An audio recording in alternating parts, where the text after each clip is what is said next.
واجب الاحترام بزرگوں، دوستوں اور بھائیوں، آج 4 ذی الحجہ 1444 ہجری ہے۔ عشرہ ذی الحجہ کی اہمیت دین اسلام میں بہت زیادہ ہے۔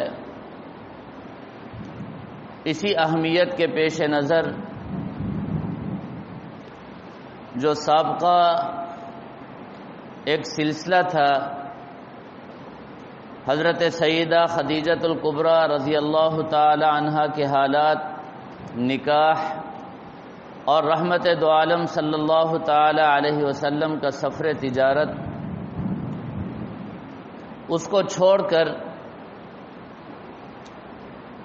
آج آپ حضرات کے سامنے اس عشرہ ذی الحجہ کے متعلق چند باتیں عرض کروں گا، اور وہ سابقہ سلسلہ انشاءاللہ عید کے بعد چلتا رہے گا۔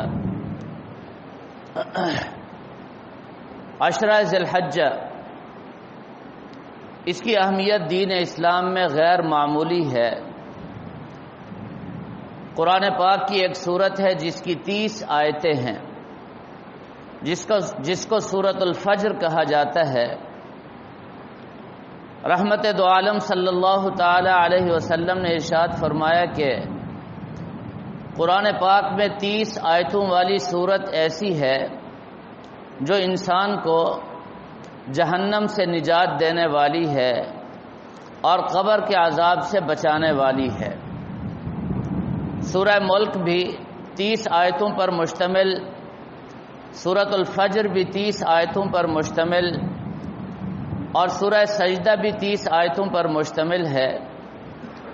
اس لیے بعض حضرات نے سورۃ الملک کو 30 آیتوں والی سورت قرار دے کر اس کی فضیلت کو ذکر کر دیا، اور بعض حضرات نے دوسری صورتوں کو۔ بہرحال سورہ فجر کی ابتدائی آیات میں اللہ تبارک و تعالی نے 10 راتوں کی قسم کھائی اور فجر کی قسم کھا کر ان کی اہمیت اور عظمت کو بہت اونچا کر دیا۔ انسان بھی جب قسم اٹھاتا ہے تو ایسی ذات کی قسم جس ذات کی تعظیم اس کے دل میں سب سے زیادہ، اور انسان چونکہ مخلوق ہے، بحیثیت مخلوق انسان پر لازم اور واجب ہے کہ وہ سب سے زیادہ تعظیم اللہ تبارک و تعالی کی کرے۔ اس لیے فرمایا کہ اللہ تعالی کی ذات اور صفات سے قسم کھانا جائز، اور غیر اللہ کی قسم کھانا انسان کے لیے ناجائز۔ اور اللہ تبارک و تعالی چونکہ خالق کائنات ہیں اور خالق ارض و سما ہیں، وہ اپنی مخلوقات میں سے جس کی عظمت کو بڑھانا چاہتے ہیں اس کی قسم کھا لیتے ہیں۔ ظاہر ہے مخلوق تو مخلوق ہے، خالق سے اس کا درجہ کبھی بھی نہیں بڑھ سکتا۔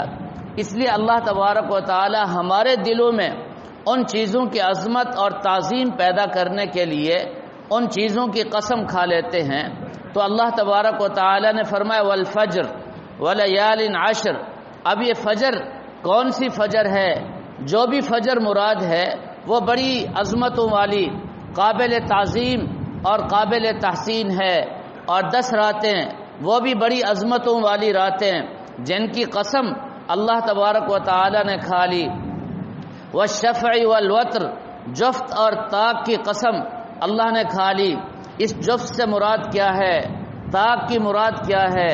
جو بھی اس کی مرادیں ہیں ان کی تعظیم اور ان کی حرمت کو اللہ تعالی نے انسان کے دل میں پیدا کر دیا۔ فرمایا کہ تم جب قسم کھاؤ تو میری قسم کھانا، اور میں جس چیز کی قسم کھاؤں ان کا احترام اور ان کی تعظیم بھی تمہارے دلوں میں ہونی چاہیے۔ لیکن اتنا فرق ضرور رکھنا چاہیے، وہ خالق ہے اور یہ مخلوق ہے۔ اس کی تعظیم مخلوق ہونے کی حیثیت سے، اور اس ذات کی تعظیم خالق ہونے کے اعتبار سے اور خالق ہونے کی حیثیت سے ہوگا۔ تو بہرحال یہ جو عشرہ ذی الحجہ ہے یہ بڑا مبارک ہے، اس کے دن بھی بڑی برکتوں والے اور اس کی راتیں بھی بڑی تعظیم اور بڑی برکتوں والی ہیں۔ حضرت سیدنا عبداللہ ابن عباس رضی اللہ تعالی عنہ سے مروی ہے، جناب رسول اللہ صلی اللہ تعالی علیہ وسلم ارشاد فرماتے ہیں، فرمایا کہ ان 10 دنوں میں انسان جو بھی عمل کرتا ہے وہ عمل اللہ تبارک و تعالی کو تمام اعمال اور تمام زمانوں کے عمل سے زیادہ محبوب اور زیادہ پسندیدہ ہے۔ صحابہ کرام نے عرض کیا، ولل جہاد یا رسول اللہ، کیا جہاد کا درجہ بھی ان 10 دنوں کے نوافل اور ان 10 دنوں کے ذکر اور ان 10 دنوں کی تلاوت سے اونچا نہیں ہے؟ یعنی جہاد کا درجہ بھی کم ہے؟ جناب رسول اللہ صلی اللہ تعالی علیہ وسلم نے فرمایا، جی ہاں، جہاد کا درجہ بھی ان 10 دنوں کے اعمال سے کم ہے، البتہ ایک صورت ہے۔ فرمایا کہ ایک شخص اپنا سارا مال لے کر کے جائے، اپنی جان لے کر کے جائے، پھر اللہ کے راستے میں اپنا سارا مال لٹا دے اور اپنی جان بھی قربان کر دے۔ فرمایا نہ اس کی جان واپس آئے نہ اس کا مال واپس آئے۔ فرمایا کہ یہ شخص تو ان 10 دنوں کے اعمال کے برابر ہو سکتا ہے، اس کے علاوہ کسی کا عمل چاہے وہ جہاد کیوں نہ ہو، اللہ کے راستے میں سارا سال خرچ کرنا کیوں نہ ہو، فرمایا کہ ان 10 دنوں کے عمل کے مقابلے میں نہیں آ سکتا۔ ان 10 دنوں کا عمل فرمایا کہ سارے زمانے اور سارے اعمال سے افضل اور اللہ تبارک و تعالی کو بہت زیادہ محبوب ہے۔ گویا کہ ان 10 دنوں کے نوافل بھی اللہ تعالی کو بڑے پسند، بڑے محبوب، ان 10 دنوں کی تلاوت بھی اللہ کے ہاں سب سے زیادہ محبوب، ان 10 دنوں کا ذکر وہ بھی اللہ تعالی کو زیادہ محبوب، صدقہ اور خیرات یہ بھی اللہ تعالی کو زیادہ محبوب، روزہ رکھنا یہ بھی اللہ تعالی کو سب سے زیادہ محبوب ہے۔ فرمایا کہ سال بھر کا کوئی عمل ایسا نہیں جو اللہ تعالی کو اتنا محبوب ہو جتنا ان 10 دنوں کا عمل اللہ تبارک و تعالی کے ہاں محبوب، مستجاب اور مقبول ہے۔ یاد رکھیں، جو عمل اللہ تعالی کو محبوب ہوتا ہے، جو عمل، توجہ چاہیے، جو عمل اللہ تعالی کو محبوب ہوتا ہے اس عمل کو جو بھی کرے گا وہ بھی اللہ کا محبوب بن جائے گا۔ اور جن دنوں میں عمل اللہ تعالی کو محبوب ہوتا ہے ان دنوں میں جو شخص بھی عمل کرے گا دراصل وہ بندہ اللہ تعالی کو محبوب ہو جائے گا۔ اعمال کی محبوبیت، زمانے کی محبوبیت، مکان بیت اللہ کی محبوبیت دراصل بندوں کو اللہ تعالیٰ عطا فرمانا چاہتے ہیں۔ میرے بندو آؤ، یہ مکان ہے بڑی عظمتوں والا، بڑی حرمتوں والا، اس مکان میں آ کر تم عبادت کرو، یہ مکان تو ہے ہی مجھے محبوب، اس کی برکت سے تم بھی مجھے محبوب بن جاؤ گے۔ یہ عشرہ ذی الحجہ، یہ ذی الحج کے 10 دن مجھے بڑے محبوب ہیں، ان 10 دنوں میں آؤ، تلاوت کرو، ذکر کرو، نیک اعمال کرو۔ فرمایا ان 10 دنوں کی برکت سے تم میرے محبوب اور میرے مقرب بندوں میں شامل ہو جاؤ گے۔ فرمایا کہ ان 10 دنوں میں جو بھی عمل تم کرو گے وہ عمل مجھے محبوب، اور اس عمل کی بدولت فرمایا تم مجھے محبوب اور میرے مقرب بندے بن جاؤ گے۔ کتنا بڑی فضیلت ہے اور کتنا بڑا اعزاز ہے جو اللہ تعالیٰ اپنے بندوں کو عطا فرما رہے ہیں۔ اس لیے ان 10 دنوں کو ضائع نہیں کرنا چاہیے، برباد نہیں کرنا چاہیے، لغویات اور فضولیات میں صرف نہیں کر دینا چاہیے۔ ان 10 دنوں میں کوئی نہ کوئی عمل شب و روز میں جاری اور باقی رہنا چاہیے۔ تو چند اعمال جو جناب رسول اللہ صلی اللہ تعالی علیہ وسلم نے ارشاد فرمائے ان 10 دنوں کے متعلق وہ میں آپ حضرات کو عرض کر دیتا ہوں۔ سب سے پہلا عمل جناب رسول اللہ صلی اللہ تعالی علیہ وسلم نے ارشاد فرمایا، حضرت سیدنا عبداللہ ابن عباس رضی اللہ تعالی عنہ کی روایت ہے، فرمایا کہ 4 کلمے ایسے ہیں جو اللہ تعالیٰ کو سب سے زیادہ محبوب ہیں۔ فرمایا وہ 4 کلمے تمام کلمات کے سردار ہیں۔ فرمایا ان 10 دنوں میں جو شخص بھی یہ 4 کلمات اپنی زبان سے ادا کرے گا وہ بھی اللہ تعالیٰ کا محبوب اور اللہ تعالیٰ کا مقرب بن جائے گا۔ انسانوں میں اللہ تعالیٰ اس کو سردار بنا دیں گے، بڑی عزتیں عطا فرما دیں گے، انسان بھی اس کی قدر کریں گے، فرشتے بھی اس کی عزت کریں گے، اللہ تبارک و تعالیٰ کے ہاں بھی ان کا مقام اور مرتبہ اونچا ہو جائے گا۔ فرمایا وہ 4 کلمے جو سردار ہیں تمام کلمات کے، سب سے پہلا کلمہ سبحان اللہ، دوسرا کلمہ الحمدللہ، تیسرا کلمہ اللہ اکبر، اور چوتھا کلمہ لا الہ الا اللہ۔ فرمایا ان 4 کلمات کی کثرت ان دنوں میں ہر مسلمان کو کرنی اور رکھنی چاہیے۔ میرے محترم دوستو، یہ 4 کلمات بڑے مبارک کلمات ہیں۔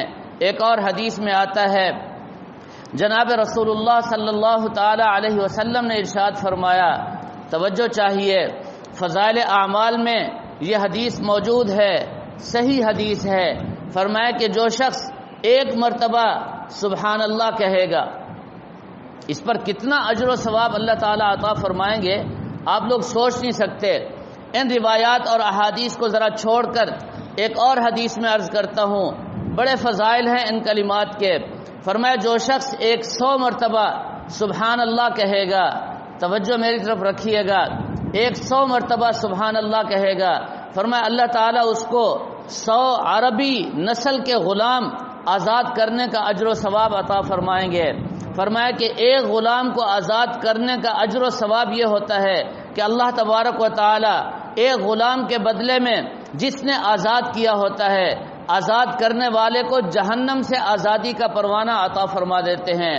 ایک اور حدیث میں اس کی مزید تفصیل ہے، فرمایا تم نے غلام کو آزاد کیا، صرف غلام کو نہیں اس کے ایک ایک عضو کو آزاد کیا، فرمایا اس کے ہاتھوں کو آزاد کرنے کے بدلے تمہارے ہاتھ جہنم سے آزاد، اس کی آنکھیں آزاد کرنے کے بدلے تمہاری آنکھیں جہنم سے آزاد، اس کی زبان آزاد کرنے کے بدلے تمہاری زبان جہنم سے آزاد، ہاتھ اور پاؤں، دل اور دماغ، سر اور فرمایا کہ جسم، یہ سارے کے سارے اعضاء جب تم نے آزاد کیے تو ایک ایک عضو کے بدلے اللہ تعالیٰ تمہارے اعضاء کو جہنم سے آزادی کا پروانہ عطا فرما دیں گے۔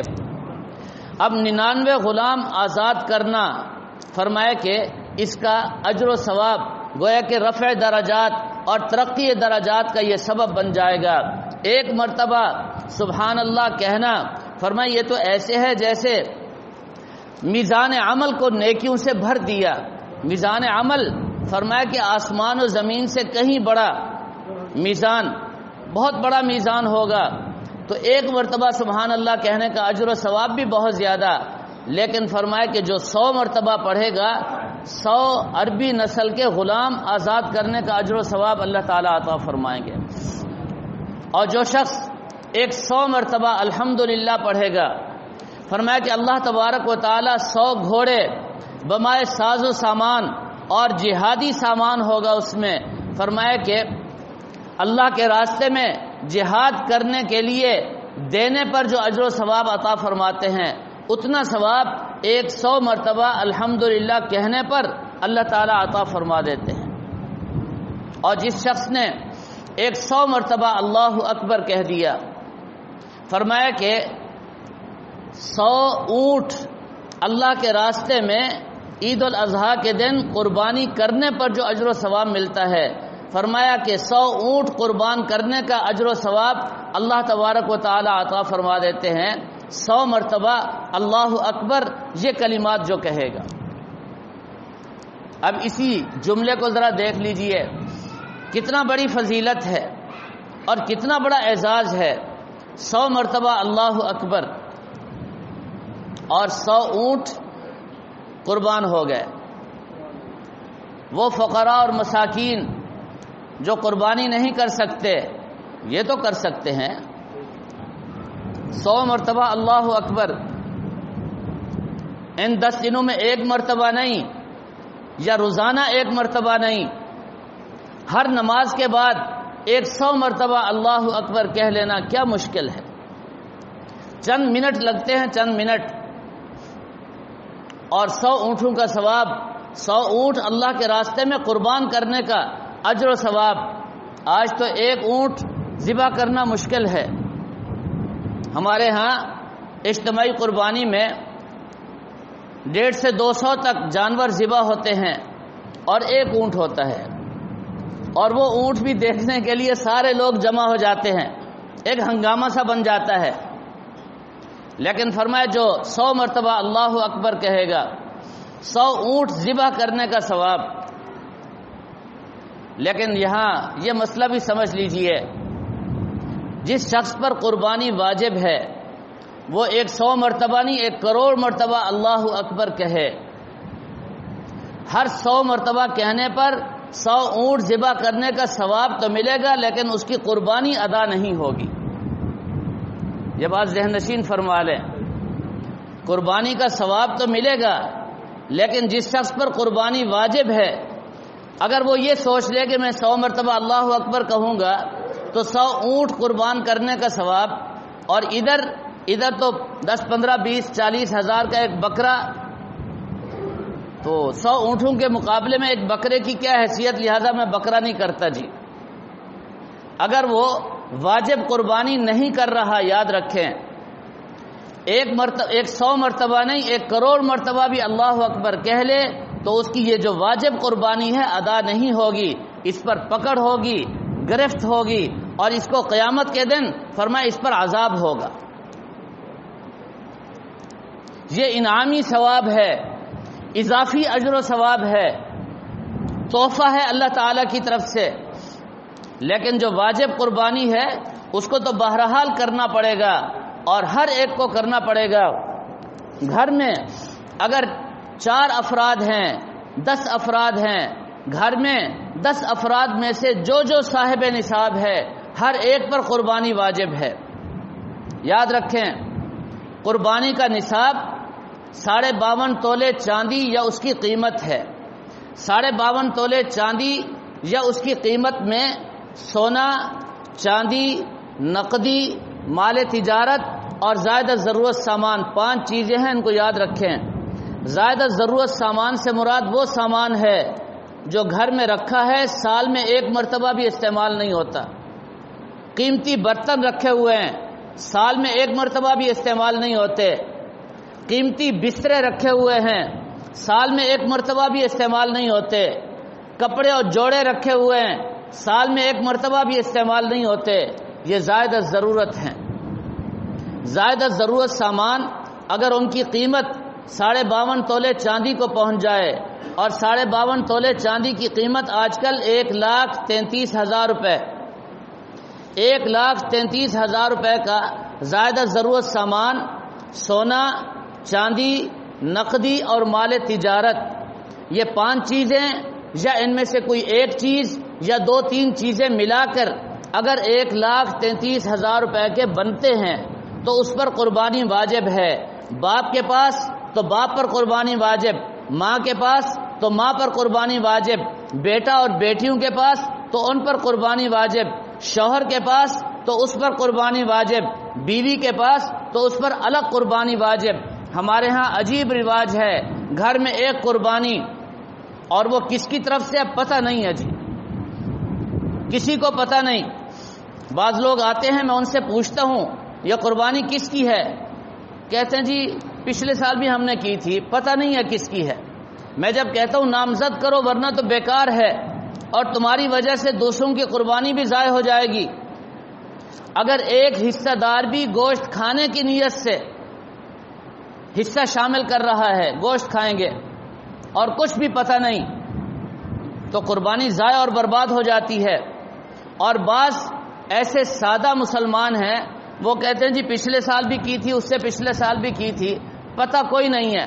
اچھا جی نامزد کر دو، پھر سوچنے بیٹھ جاتے ہیں اچھا جی میں اپنی طرف سے، بیوی کی طرف سے، اچھا چھوڑو جی میرا فلاں چھوٹا بیٹا اس کی طرف سے کر دو. بھئی وہ بیٹا کتنی عمر کا؟ 2 سال کا جی. کوئی کھیل تماشا ہے؟ قربانی تم پر واجب ہے تم کرو، بیوی پر واجب ہے وہ کرے. اور بیٹا تو نابالغ ہے، بیٹی نابالغ ہے، نابالغ پر قربانی واجب نہیں، بالغ افراد پر قربانی واجب ہے. اس کا خیال اور احساس بھی نہیں ہوتا. بہرحال قربانی کے احکام اور مسائل میں انشاءاللہ سموار والے درس قرآن میں عرض کروں گا. توجہ چاہیے، میرا یہ موضوع نہیں تھا، لیکن ایک بات ایک مسئلے کی روح سے آ گئی تو میں نے عرض کر دی. 100 مرتبہ اللہ اکبر کہنے پر 100 اونٹ قربانی کرنے کا ثواب ملتا ہے. لیکن اس سے واجب قربانی ادا نہیں ہوتی۔ یہ مسئلہ سمجھانے کے لیے میں نے یہ ساری بات عرض کر دی۔ یہ اضافی انعامی اور اللہ تعالیٰ کی طرف سے تحفتی ثواب ہے، قربانی الگ سے کرنا پڑے گی۔ بہرحال فرمایا کہ جو شخص 100 مرتبہ لا الہ الا اللہ کہے گا، اللہ تبارک و تعالی آسمان اور زمین کے درمیان جو خلا ہے نیکیوں سے بھر کر اس کو عطا فرمائیں گے۔ اب یہ 4 عمل ہو گئے، سبحان اللہ، الحمدللہ، اللہ اکبر، لا الہ الا اللہ۔ فرمایا ان پر کتنا بڑا اجر و ثواب ہے۔ رحمت دو عالم صلی اللہ تعالی علیہ وسلم نے حدیث ابن عباس میں یہ بات ارشاد فرما دی۔ فرمایا ان 10 دنوں کا سب سے بہترین اور مقبول عمل وہ کیا ہے جی؟ ان 4 کلمات کو کثرت سے پڑھتے رہنا۔ اب ذرا آگے چلیے، فرمایا کہ ان 10 دنوں میں ایک دن کا روزہ 1 سال کے روزوں کے برابر، جو شخص ایک روزہ رکھے گا اس کو 1 سال کے روزوں کے برابر اللہ تعالیٰ اجر و ثواب عطا فرمائیں گے۔ اور اس کے مقابلے میں رمضان کے روزے اور شوال کے روزے، آپ حضرات کو یاد ہوگا شوال میں اور رمضان میں یہ حدیثیں آپ سن چکے ہیں۔ فرمایا کہ جس شخص نے رمضان کے 29 یا 30 روزے رکھے اور پھر شوال کے 6 روزے رکھے، فرمایا یہ ایسے ہے جیسے اس نے پورا سال روزے رکھے۔ فرمایا ایک روزہ 10 گنا بڑھا کر اس کو دیا جائے گا۔ 30 روزے کتنے بنے؟ 300 کے برابر، اور 6 روزے یہ 60 روزوں کے برابر۔ فرمایا کہ 30 روزے رمضان کے اور 6 روزے شوال کے جو رکھے گا اس کو 1 سال کے روزوں کا ثواب ملے گا۔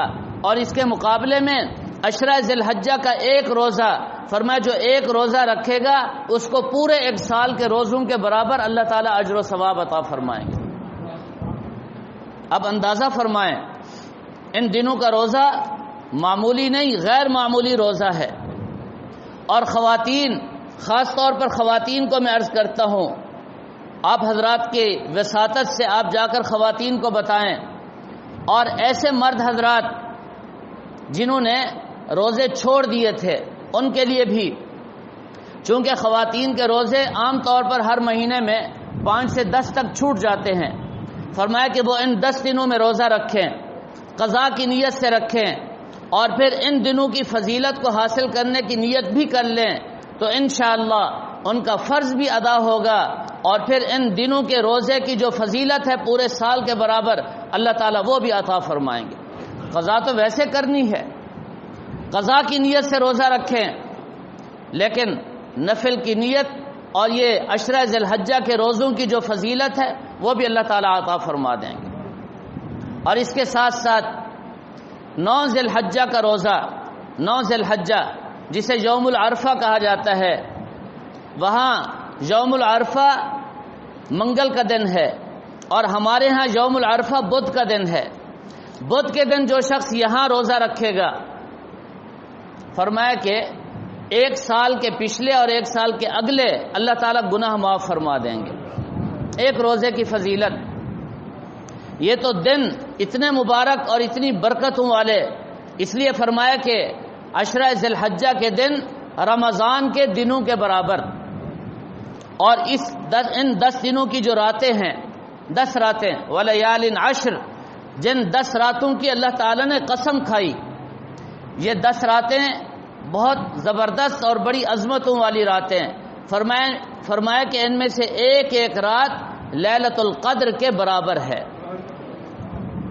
پورے رمضان میں لیلۃ القدر کی رات 1 رات آتی ہے، صرف 1 رات، اور وہ بھی آخری 10 راتوں میں، اور آخری 10 راتوں میں طاق راتوں میں، اور ان طاق راتوں میں بھی 1 رات۔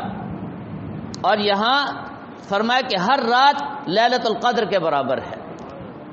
اجر و ثواب کے اعتبار سے، فضیلت کے اعتبار سے، عبادت کے اعتبار سے فرمایا کہ 1 رات لیلۃ القدر کے برابر، اور 1 لیلۃ القدر کی رات فرمایا کہ 1000 مہینوں سے بہتر۔ اب ذرا ان 10 راتوں کو ضربیں لگا دیں، میرے خیال میں کیلکولیٹر جواب دے دیں گے، یہ ضربیں ہماری پوری نہیں ہوں گی، اس لیے میرے محترم دوستو، آج 4 ذی الحجہ کا دن ہے، رات 5 ذی الحجہ کی ہے۔ آنے والی جو راتیں ہیں جو گزر گئی سو گزر گئی، آنے والی راتوں کو قیمتی بنائیے، ان کو ضائع ہونے سے بچائیے۔ یہ بڑی مبارک راتیں ہیں، لیلۃ القدر کے برابر ہیں۔ چنانچہ مزدلفہ کی جو رات ہے، وہاں مزدلفہ کے مقام پر جو حجاج کرام وہاں پہنچ کر رات گزاریں گے، حدیث شریف میں آتا ہے وہ لیلۃ القدر سے بھی افضل ہے۔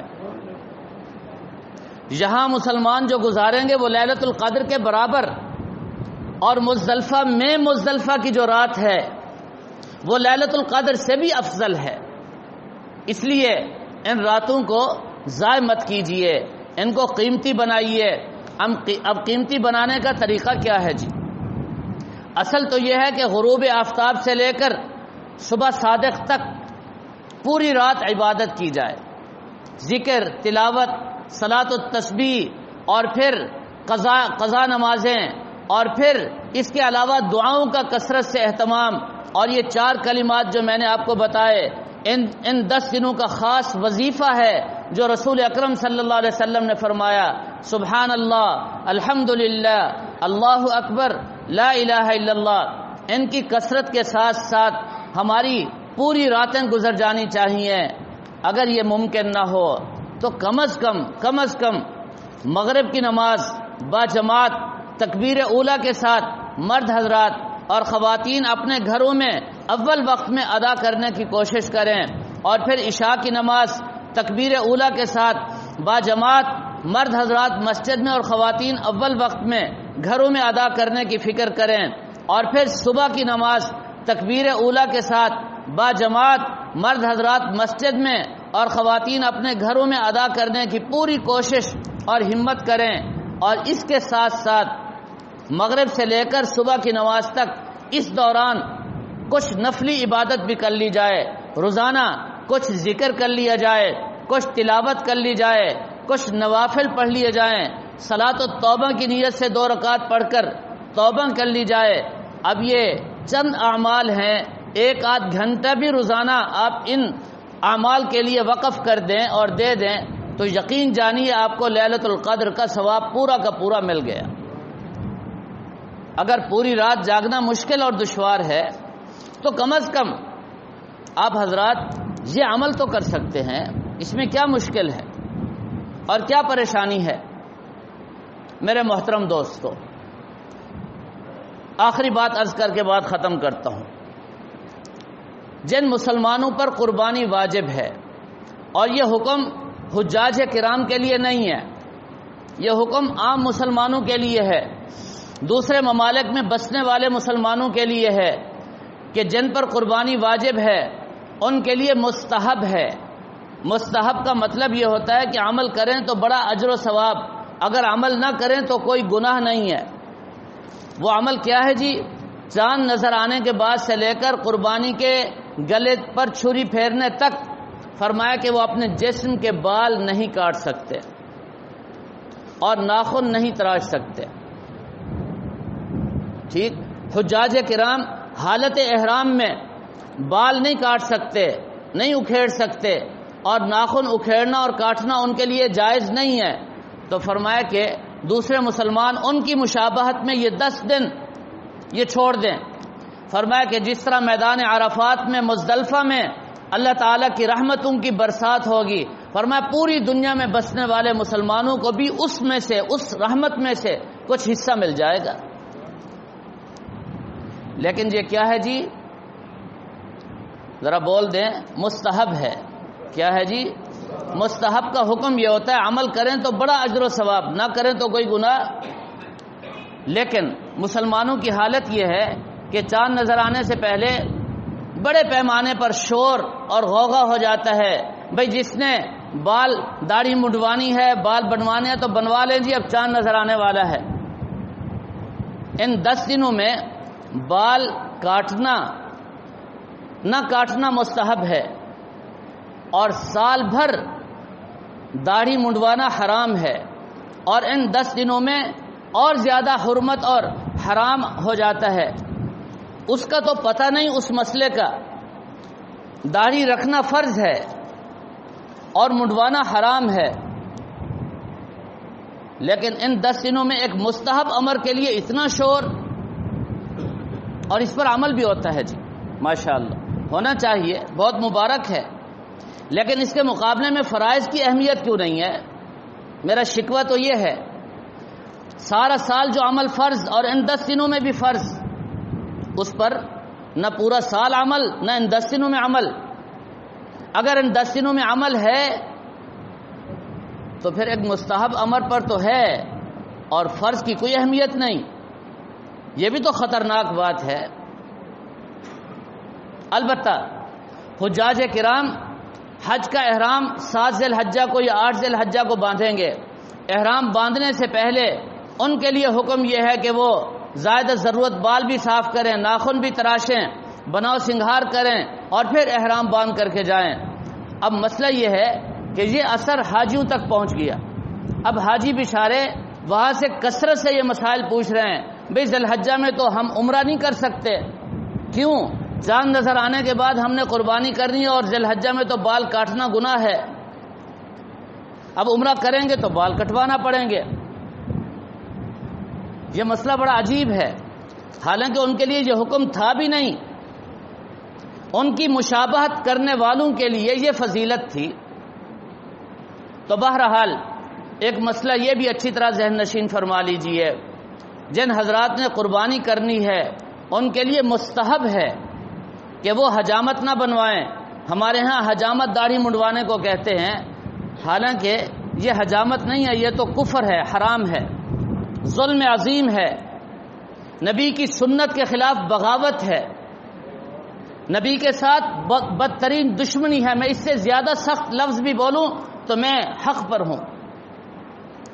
آج یہود و نصارہ کی تہذیب، تمدن، شکل و صورت ہمیں اچھی لگتی ہے، نبی کی، صحابہ کی، اولیاء کی شکل و صورت، اس سے ہم کھلم کھلا بغاوت اور نفرت کا اظہار کرتے ہیں اور پھر عشق رسول کا دعویٰ بھی کرتے ہیں۔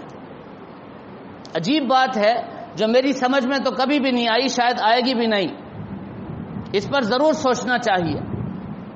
4 انگلی یہ دیکھیں داڑھی رکھنا فرض ہے اور 1 مٹھی داڑھی رکھنا سنت ہے۔ سنت فرض کی تکمیل کے لیے ہوتا ہے، داڑھی رکھنا سنت نہیں فرض ہے۔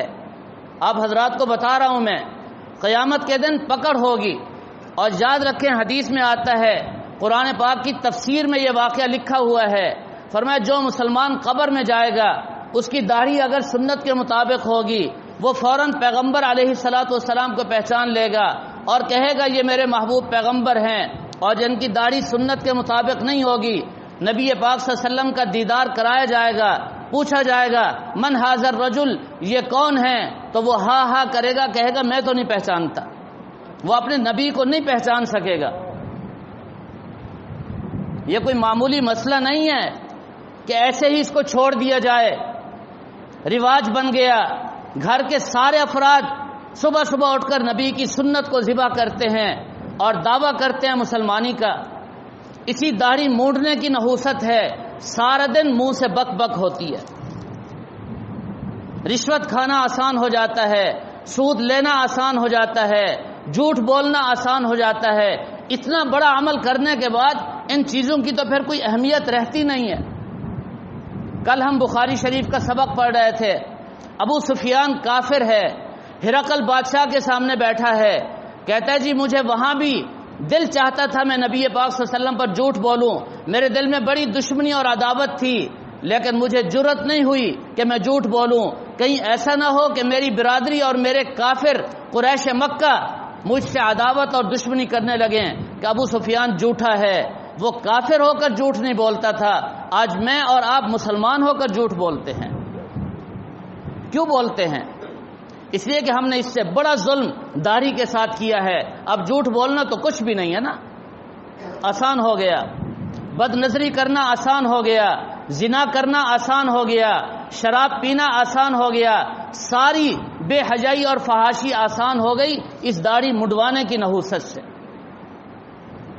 گھروں میں کیا کچھ نہیں ہو رہا،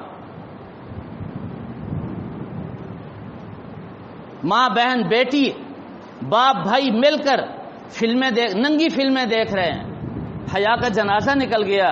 نحوست یہی داڑھی منڈوانا ہے، داڑھی منڈوانے کے بعد عورت بے پردہ باہر نکلی ہے۔